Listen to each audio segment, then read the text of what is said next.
बोलिए सद्गुरुदेव की जय, संत समाज की जय।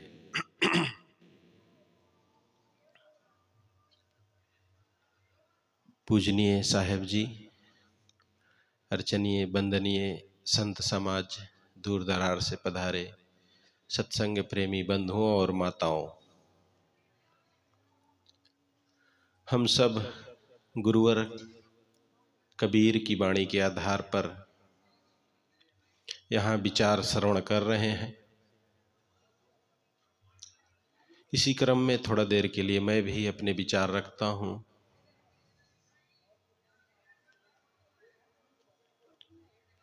गुरुवर कबीर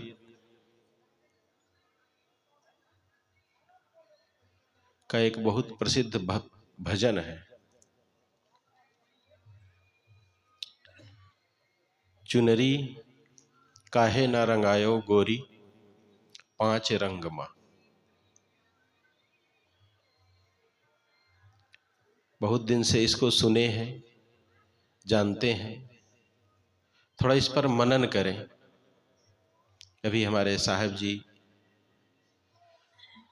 रंग कुरंगे रंगिया तय किया और लगवार, रंग पर ही चर्चा हो रही थी। तो मुझे भी ये रंग याद आया कि गुरुवर कबीर कौन से पांच रंग में रंगने की बात कहते हैं। वो रंग कौन सा है, और अगर हम उस रंग में नहीं रंगते हैं तो किस रंग में रंगते हैं। वो पांच रंग है का क्या क्या।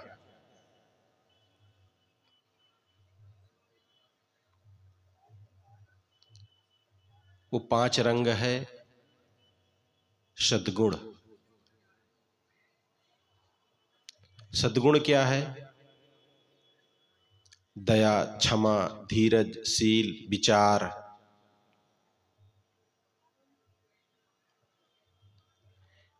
इस जीवन को इन रंगों में मनुष्य क्यों नहीं रंगता है?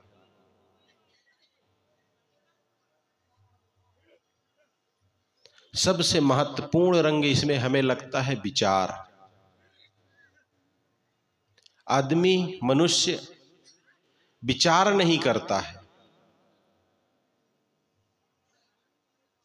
चुनरी तो मिली है, शरीर तो मिला है, जीवन तो मिला है, लेकिन उसको कलर नहीं दे पाता है, रंग नहीं दे पाता है। काम में, क्रोध में, मोह में, माया में इस कलर से रंगता है आदमी। नासमझ में, और इस रंग में रंगने का परिणाम, इस रंग में रंगने का परिणाम क्या है? पुलिस रोक रही, उधर मत जाओ, भीड़ बहुत है। लेकिन हमारा रंग तो पक्का है ना, जो हम रंगे। नहाएंगे तो संगम में ही नहाएंगे। बचे चाहे मरे, सब रंग चढ़ा के आए हैं हम सब। अच्छा, ये नहाने की जो मान्यता है,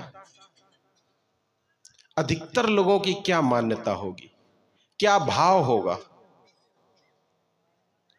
आज के ही दिन नहाने से सारे दुख दूर हो जाएंगे। 99%, कहूं कि 100 कहूं पूरा, 100% लोगों की यही भावना है कि अगर अमावस्या के दिन संगम में डुबकी लगी तो सारे दुख दूर, सारे पाप नष्ट। अब पाप है क्या? पाप नष्ट करेगा कौन? गंगा मां। पाप हम किए हैं ना, कि पड़ोसी किया है उसका नष्ट करने आए। हम जो पाप किए हैं, अब पाप क्या है? वो कर्म जिससे किसी को कष्ट हुआ हो, चोरी, हिंसा, व्यभिचार, बलात्कार, कुछ भी कह लीजिए। ये सब करके कोई आदमी आए और सोचे कि मैं गंगा में नहा लूं, मेरे पाप धुल जाएंगे, तो क्या धुल जाएंगे? लेकिन धोने तो यही आए हैं ना सब। जितने लोग डुबकी लगाए हैं उन सब के अंदर केवल एक ही भावना है कि हमारे पाप कम हो जाएंगे तो जीवन सुखमय बन जाएगा। हमने जो गलत कर्म किया है उससे मुक्त हो जाएंगे, मुक्ति पा जाएंगे नहा लेंगे तो। साधारण सी बात है, आपके गांव में कोई एक नाबालिग बच्ची का रेप हो जाए और वो अपराधी जेल से बरी हो जाए, उसको कोई सजा ना मिले, आप उस जज को क्या समझेंगे? कि नालायक ही होगा ना, मूर्ख होगा ना। अब आप बताइए, यहां बहुत सारे ऐसे अपराधी आए हैं, पापी आए हैं, बहुत सारे ऐसे अनैतिक काम करके आए हैं, और अगर गंगा मां ऐसे लोगों को इनके पाप से मुक्त कर देती है तो मेरे पास शब्द नहीं है उसे गंगा मां कहना चाहिए कि नहीं कहना चाहिए है? वो गंगा मां कहने लायक भी नहीं रह जाएगी अगर आपको सच में अगर वो मुक्त कर दी तो। अन्याय हो गया ना उस बच्ची के साथ। तो इतना अन्याय करेगी हमारी गंगा मां? गंगा मां ही नहीं, हमारे भगवान, हमारे इष्ट, हमारे गुरु, कोई भी देवी देवता जितने भी हैं हिंदुस्तान के, जिनकी हम पूजा करते हैं, कोई भी अगर किसी भी बलात्कारी को क्षमा करता है तो क्या देवता, भगवान, गुरु कहने लायक है? किसी को भी अगर किसी के पाप से मुक्त कर देता है, पाप मुक्ति का केवल एक ही उपाय है, सजा। आप जिसके साथ पाप किए हैं उससे क्षमा मांगिए, जीवन भर उसका समस्या को झेलने के लिए तैयार होइए, और नाक रगड़िए। अगर वो कह देता है कि हाँ मैं क्षमा करती हूं या करता हूं, तब तो ठीक है। और इसके अलावा खेत जोते किसका, कैसे कहते थे गुरुजी, खेत जोते गुरहू का और लगान दे निरहू को। मतलब पाप कहीं और किए और क्षमा मांग रहे कहीं और, दूसरे के घर में। यह है विचार और समझ न होने का परिणाम। और यही भावना लेके हम अपने इष्ट को बदनाम करते हैं, नाम नहीं करते हैं।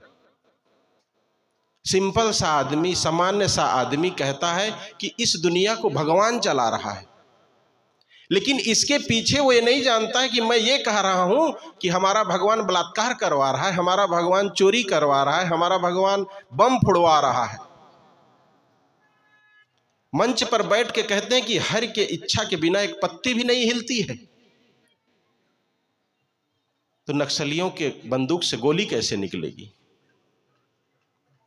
ये तो बड़ा मेला है, छोटे मेले में हम लोग रहते हैं, हर साल मेला लगता है। एक महात्मा आए, ऐसे कुछ चर्चा होने लगी माघ मेले में, 1-2 साल पहले की घटना है। अपना कैंप त्रिवेणी रोड पर लगता है, यहाँ से लगभग 4.5 या 5 किलोमीटर आगे मेले में ही। तो एक महात्मा आए, कहे आप लोग प्रभु को नहीं मानते, भगवान को नहीं मानते। हम कहें आप वजह बताइए, हम मानने को तैयार हैं। कहे कि अब आप मानिए या ना मानिए, चला तो ईश्वर ही रहा है सब दुनिया को, उसके इच्छा के बिना यहाँ एक पत्ती भी नहीं हिलती है। मैं कहा आपकी बात 100% नहीं 200% सही है, लेकिन आप केवल जो आप कह रहे हैं ना, इसी को 1 मिनट मान लीजिए। बस आप इतना मान लीजिए कि ये मेरा हाथ ईश्वर की इच्छा से हिल रहा है और एक झापड़ में मैं आपको मारना चाहता हूं। इतना ही स्वीकार लीजिए आप बस कि मेरा हाथ आपके गाल पर लगा और ये मेरी इच्छा नहीं, ईश्वर की इच्छा से लगा। आप कुछ मत बोलिए, तैयार हैं आप? एक पत्ती भी नहीं हिलती है ईश्वर की इच्छा से, मेरा हाथ कैसे हिलेगा? वो कहे नहीं, ऐसे कैसे होगा? आदमी कहता क्या है, करता क्या है, उसे खुद पता नहीं है। वो रंग तो चढ़ा ही नहीं ना जो जीवन में चढ़ना चाहिए। उस ज्ञान की गंगा में तो हम नहाए ही नहीं ना जहां हमको नहाना चाहिए। बस लोगों ने बता दिया भैया तुम्हारा कान को मैं देखा कौवा लेके जा रहा था, और तब से हम उस कौवे को ढूंढ रहे हैं। बस कभी टटोले नहीं कि सच में कान है हमारे पास कि नहीं है। अमावस्या नहाने चलना है, गंगा नहाने चलना है तो चलना है। बस नहाने से हमारे सारे पाप दूर हो जाएंगे। ऐसा मन में बैठा लिए, ऐसा विचार बना लिए बस। अरे पाप कैसे दूर हो जाएगा? पाप दूर करने वाला कर देगा तो रहेगा कहां इस दुनिया में? सबसे बड़ा पापी तो वही है ना जो अपराधी को सजा ना दे। तो बंधुओं थोड़ा सा भी एक सामान्य सा दिमाग ले, बहुत गहरी बात मैं नहीं कर रहा हूं, एकदम सिंपल सी बात है, लॉजिक की बात है, गणित की बात है। और इसको नहीं समझता है आदमी और भेड़ की तरह दौड़ता है, भागता है। अभी हमारे साथी कह रहे थे ना, यहां जितने बैठे हैं शेर है।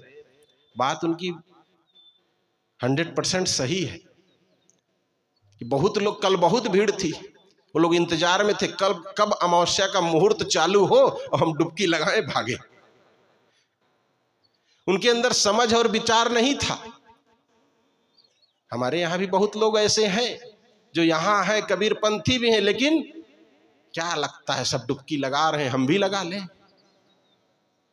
और इसी में बहुत लोग हैं जो गंगा नहाने गए भी नहीं होंगे, देखने भले गए होंगे, चलो घूम आते हैं। क्यों? क्योंकि वो ज्ञान की डुबकी लगा चुके हैं, उनको उस डुबकी लगाने की आवश्यकता नहीं है। तो बंधुओं जरूरत है विचार के रंग में रंगने की, ज्ञान के रंग में रंगने की। इस जीवन में जब तक ज्ञान का रंग नहीं चढ़ेगा, दया क्षमा धीरज शील विचार सद्गुणों का रंग नहीं चढ़ेगा, तब तक ये जीवन जीवन नहीं, केवल एक हम अपने इष्ट को कहते तो हैं कि हम इष्ट को मान रहे हैं, लेकिन मान नहीं रहे, उसको गाली दे रहे हैं, उसका अपमान कर रहे हैं। सीधी सी बात है ना, जैसे हम कहते हैं कि ये दुनिया हमारा भगवान चला रहा है, हमारे गुरुजी चला रहे हैं, लेकिन उसी दुनिया में पाप भी तो हो रहा है, लोगों के साथ अन्याय भी हो रहा है, लोग मारे जा रहे हैं, बम फूट रहा है, निरपराध लोग मारे जा रहे हैं। अब इसका मतलब तुम्हारे गुरुजी करवा रहे हैं? अपने मुख की वार्ता सुने ना अपने कान, यही हाल है आज के संसार का। बस ऐसे कह भर देता है। ये कहना कितना आसान है, ये सब प्रभु की माया है और दुनिया प्रभु चला रहा है। सुनने कहने में अच्छा लगता है, लेकिन 1 मिनट केवल सोच लीजिए बुद्धि लगा के, तो ऐसे लगेगा कि आप उसके पुजारी नहीं है ईश्वर के, ईश्वर को आप गाली दे रहे हैं। गंगा माँ के आप भक्त नहीं है, गंगा माँ को गाली दे रहे हैं आप। सीधी सी बात है। अगर आप ऐसा कहते हैं कि गंगा माँ पाप काटती है, तो बस इतने बस से बात एकदम छोटी है कि गंगा माँ पाप नष्ट कर देती है, नष्ट कर। अब उस बेटी से पूछिए जिसके साथ बलात्कार हुआ, उसका पाप नष्ट कर देगी? इतनी बड़ी पापी नहीं होगी गंगा माँ, अगर होगी भी एक साधारण सी माँ नहीं होगी। लेकिन हम अपने सभी इष्ट और देवी देवता भगवान को एकदम डुबा लेते हैं, डुबा देते हैं नरक में। उनको हम सोचते हैं कि हम ऊंचा उठा रहे हैं, हम उनकी प्रशंसा कर रहे हैं, ऐसा कहने से हम उनके भक्त बन जाएंगे। लेकिन अर्थ उसका कुछ अलग ही होता है बंधु, और ये तब समझ में आता है जब ज्ञान की गंगा में नहाएंगे तब। लेकिन यहां ज्ञान की गंगा में नहाने वाले तो कम है, और गंगा जमुना में नहाने वालों की संख्या ज्यादा है। इसीलिए यहां एक मेला लगता है कि तुम जब मेले में जाओ तो गंगा जमुना सरस्वती, सरस्वती के मतलब विद्या, विद्या मतलब ज्ञान, ज्ञान मतलब सत्संग, जहां सत्य की चर्चा हो। और वो ज्ञान, वो सरस्वती केवल 1 महीना ही बहती है जब संत लोग यहाँ आते हैं, और वो उनके मुख से निकलती है वो बाणी। उसमें जब तक नहीं नहाओगे, अब यहाँ तो और कोई ऑप्शन नहीं नहाने का, मजबूरी में गंगा जमुना में नहाना पड़ेगा। हम लोग भी उसी में नहा रहे हैं, उसी में बोर हुई है, उसी से पानी आ रहा है, सब उसी में नहा रहे हैं। लेकिन कुछ लोग कहते नहीं, जो पानी बह रहा है और एकदम पॉइंट जहां पर मिल रही नदी वहीं पर नहाएंगे जब 45 करोड़ लोग, तभी मुक्ति मिलेगी। इतनी व्यवस्था है सरकार की, अब सब के सब वहीं पहुंच जाए तो क्या हाल होगा। घटना सुनते ही हैं आप लोग। तो बंधुओं, जरूरत है कि ज्ञान के रंग में रंगे, सरस्वती में भी नहाए कभी, और अपने जीवन को बदलें। जो आप सुनते हैं, समझते हैं, थोड़ा भी अगर सेंस है, समझदारी है, तो अब अपने जीवन को बदलें और विचारों में रंगे और उन विचारों पर चलने का प्रयास करें। गुरुवर कबीर की ये पंक्ति, चुनरी काहे न रंगायो गोरी पांच रंग। इसीलिए गुरुवर कबीर पूछते हैं कि तुम सद्गुणों के रंग में क्यों नहीं रंगते हो अपनी चुनरी? क्यों भ्रम, मान्यता, अंधविश्वास में अपने आप को डुबाते चले जा रहे हो, रंगते चले जा रहे हो? और अधिक कुछ ना कहते हुए मैं अपनी बात कहीं विराम देता हूं। बोलिए सद्गुरुदेव की जय।